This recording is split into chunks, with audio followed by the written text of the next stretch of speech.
Hello everyone, today I'll show you how to adjust raw height in Google Sheet. Open your Google Sheet.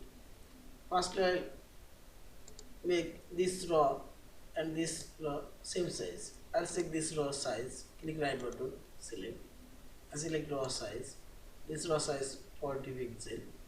Now select OK.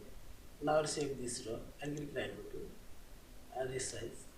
Now simply put here 40 and see this row and this row size already adjusted, and another we can adjust row height.